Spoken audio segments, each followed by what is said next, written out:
Before we get into the rest of the video, I'm going to show you this new webcam I just got. It's the OBSBOT Meet2. It's AI-powered 4K webcam, and it's in cloud white. There was 3 other colors to choose from, including space gray and aurora green, but I ended up choosing the cloud whites. This camera is the same size as my earbuds.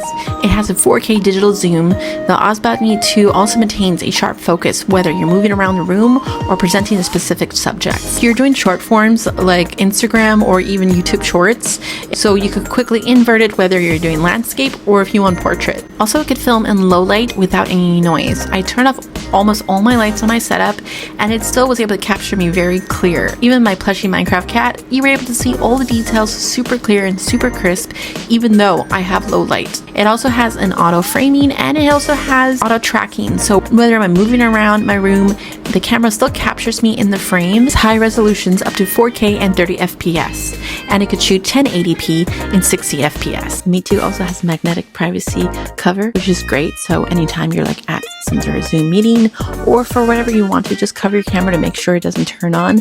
Now you have that safeguard. Plus, it's magnetic, so it makes it easy to come on and off. The app also includes many features such as auto framing, view, and gimbal, so you can actually move around where your camera is looking. It also features image where you can adjust your different images in focus and colors and white balance and more for even extra tweaking. It also has beauty mode, which you can actually make some tweaks to it. It has many options to choose from, and throughout this whole video I was using part of the beauty mode, so to show you how it'll look like. It also features filters, which you could go through many different filters and see which one you prefer the best. It's a great budget camera for streamers and gamers who don't want to sacrifice on quality.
We can do it!